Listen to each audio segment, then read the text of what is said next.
Angel, talk to me. Who's the king of the junkyard? Oh, you are, Buster. It's quite a kingdom you've got here. That's my girl.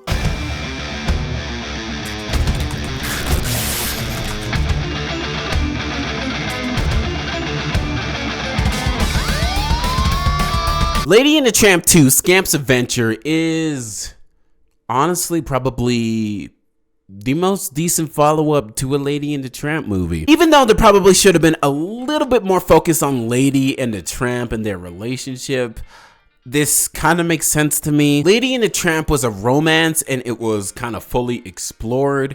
And now, like, they're living together, they're like settled down, so it makes sense for the kid to take the reins and actually focus on the kid's relationship with other people. And that's exactly what this movie does. This movie pushes aside Lady and the Tramp for the most part and focuses on Scamp. This is Scamp's adventure, as per the title says. And I gotta say, this is one of those Disney sequels which is like, it's kind of decent. Like, it's not that great of a movie, but like, for Lady and the Tramp as a continuation, it makes sense, so it's good for Lady and the Tramp, I guess. I find this movie extremely cute and extremely stupid, I can't even lie.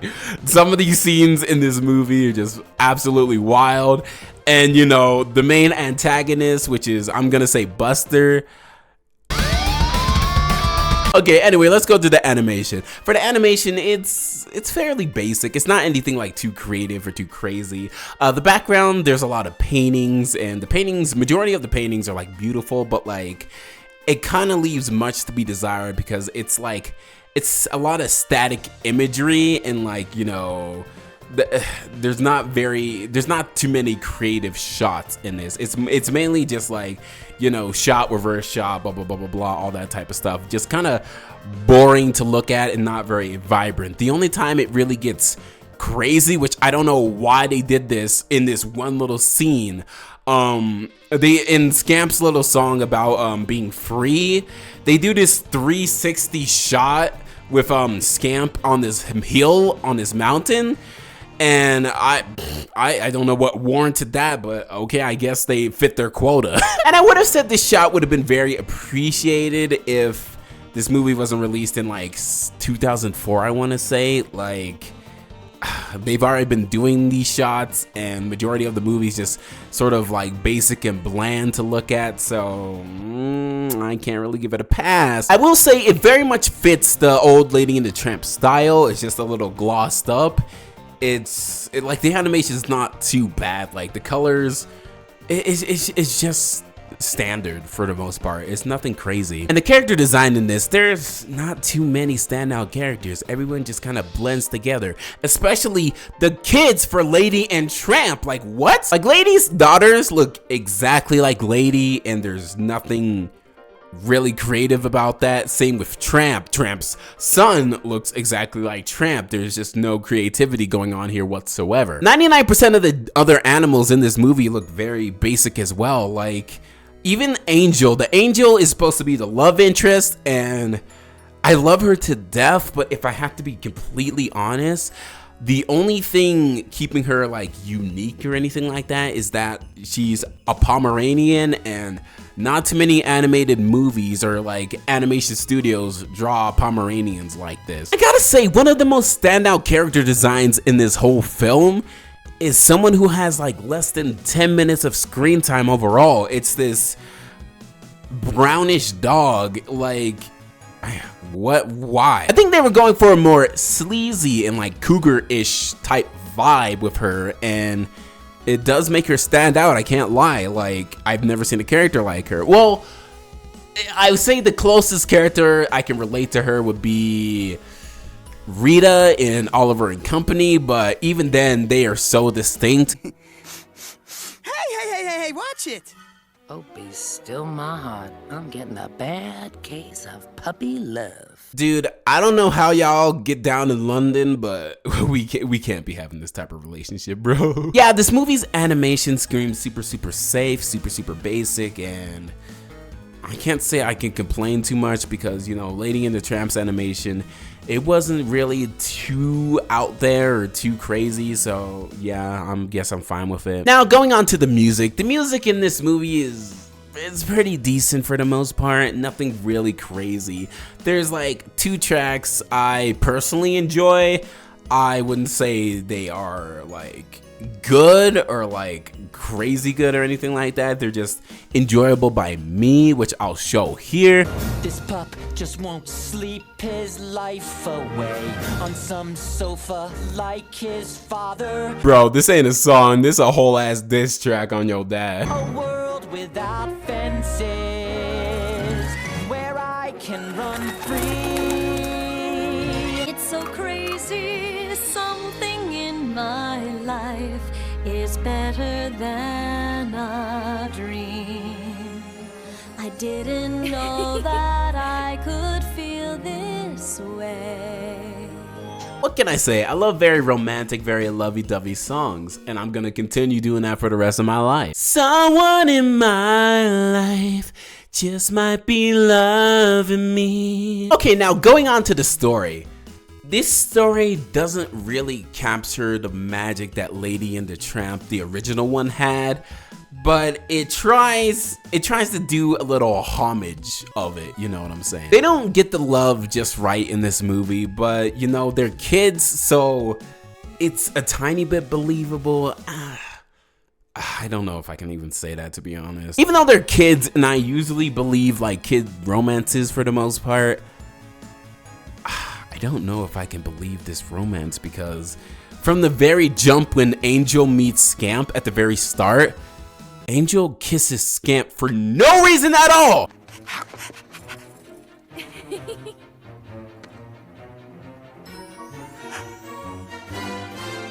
Angel must have a lot of trauma, because ain't no way Scamp got game like that. Like, I think love at first sight is real, but when you're a kid, no the fuck it's not. So the movie starts out with introducing us to Scamp, who is this very rambunctious, very rowdy little kid, and that's his character traits throughout the whole entire movie. It starts on the 4th of July, and the only reason I'm telling you about the day it is because there's a huge time skip that I didn't even realize until they said 4th of July again. So anyway, I'll pause, put a pin in that. Yeah, the movie starts out with a song number, and it sort of like reintroduces us to this world we've been absent from for maybe 10, 20, it might be like 30 years now. It introduces us to Lady, the Tramp, and all of their kids, and of course Jim, Deer, and Darling. We get to see more of their faces in this movie. After the song number, we get to learn a little bit more about the characters here. The daughters are very pampered. They are very like ladylike. Obviously, they're just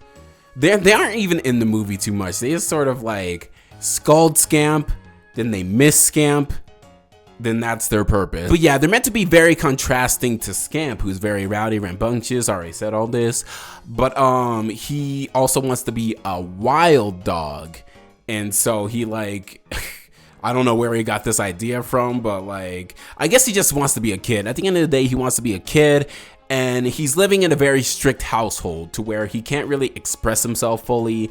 He can't like, you know, play around in the dirt, do this and that, because, you know, everything's got to be tidy, everything's got to be neat and clean, and he doesn't want to be that. I would say I feel sad for Scamp, as he can't really express himself in these situations, like these living situations he's living in, but he's not really that much of a likable character. He comes off very annoying and very pretentious, and like he's owed something in life when he's only like 2 years old. Like, chill, little bro, you gotta grow up a little more before you have to like go through a midlife crisis. Anyway, his actions of being very, I don't know, like a kid places him on the chain outside, and there we get to meet the Junkyard Dogs, which is sort of co-star to this, I was about to say series, this movie. The Junkyard Dogs are harassing this dog catcher, and I gotta say, the way they treated the dog catcher in this, it's absolutely stupid. Like, the dog catcher, like, they're so goofy, they're so over the top that like there's no suspense, there's no real intensity when Scamp gets caught later on throughout the movie. Like, I know nothing's gonna happen to Scamp. There's no real weight to any action or any threat at all. It's just a fun little movie, and I'm kind of fine with that, but like, I don't know, there's like no real focus. Anyway, we get to meet Angel, who is the main love interest in this movie, and also we get to meet Buster, who is like the sort of antagonist, I guess. He's not necessarily an antagonist, he just kind of like moves the plot along and is into little girls, sadly. Yeah, Scamp breaks free from this leash that he was put on, and now he goes to meet with Angel at the middle of the night, and they have a conversation, and he tries to follow her into the Junkyard Society, which they call it. And Scamp wants to be a wild dog. He wants to be accepted into this society to where he can do whatever he wants, go wherever he wants, and I mean that in every literal sense. But Buster, the leader of the Junkyard Society, is just like, okay, you're gonna have to go through some trials in order to get indoctrinated into this society. And Scamp obviously agrees. He goes through these random trials, which are like both very dangerous and both kind of stupid at the same time, and he passes almost each and every one of them. And as time goes on, Buster, I wouldn't say he directly, he immediately realizes that Scamp is the Tramp, and the Tramp is like his old best friend. I don't know why he doesn't realize it sooner, because they literally are the same dog, but you know, story. But yeah, after a while, he starts to realize this is Tramp's son, and you know, Buster and Tramp are very close together. Apparently not, if you can't recognize that's his son. But anyway, so he tries to sort of like get revenge and impound Scamp, which happens later on in the movie.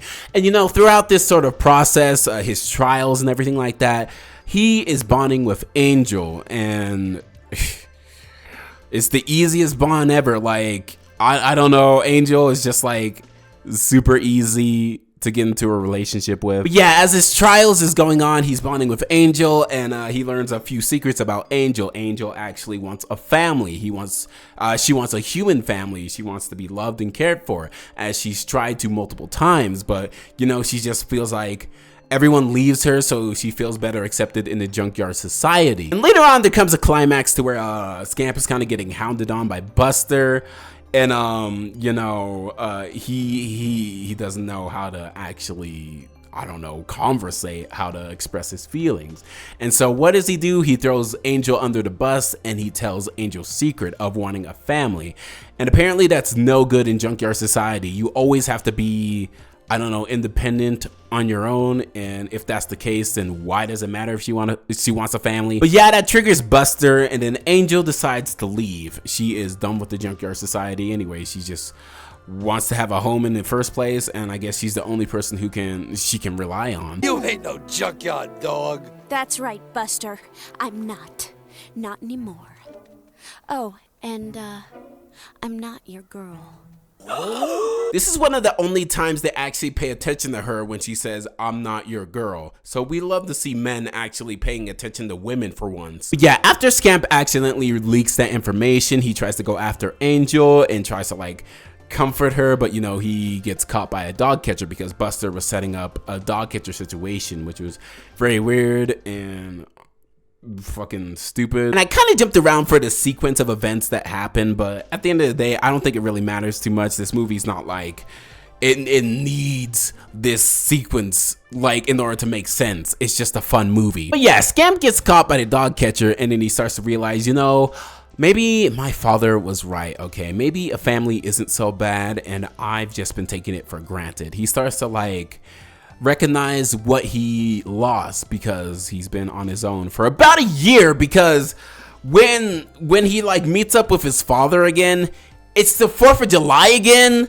So he's been out on his own for a whole year, which doesn't make sense. How the fuck is Scamp staying alive? Is he eating? We don't see any of that. We only see it towards the end. Regardless, Scamp gets taken to the dog pound, and Angel happens to see Scamp getting taken to the dog pound. And so Angel tries to go get Tramp in order to like help his son out. And so, you know, blah, blah, blah, blah, blah. Tramp comes and helps his son out. His father is seen as a hero. Blah, blah, blah. They go back and they live happy ever after. There's a sequence to where, you know, Scamp kind of goes back to Buster, the Junkyard Society, and says, "Wow, I didn't need you guys, and you're a piece of shit, Buster." And then all the junkyard dogs kind of just leave, and that's kind of the end of the movie. There's one last thing I gotta take care of. Do mine eyes deceive me? Hey, scamp! Scampadoodle! You escaped the— Yo, this profile pic goes hard. Feel free to screenshot it. Scamp gets to be with angels, and you know, they're still puppies, so I guess no third movie's being made. This movie is like, it's funny for all of the wrong reasons, and it's also kind of boring at the same time, but the romance, it's puppy love. It's kind of cute. It's not like anything too crazy or impactful or even like a good romance for the most part. It's just puppy love. It's very cute, very niche. Nothing else in this movie really stands out besides some of the songs for me personally, and the spaghetti scene, because the spaghetti scene is super, super cute, and they did a little homage for the old one. I think that's absolutely adorable. I think this movie is 4 out of 10 if I have to be completely honest. Nothing too crazy, nothing too memorable except for like Angel. I don't know why, but she's super iconic. Otherwise, a couple songs maybe, that's just for me, but I don't know, wasn't really feeling this one. There is a lot of indirectly funny moments, but that's definitely not the movie's fault. Anyway, that's all I gotta say. How's it going, pups? It's a K9 and I'm out. Far from here is where I want to be. Somewhere out there, loose and running. Nobody's leads to hold me. I don't even know if that was the right lyrics, 'cause I don't really give a shit.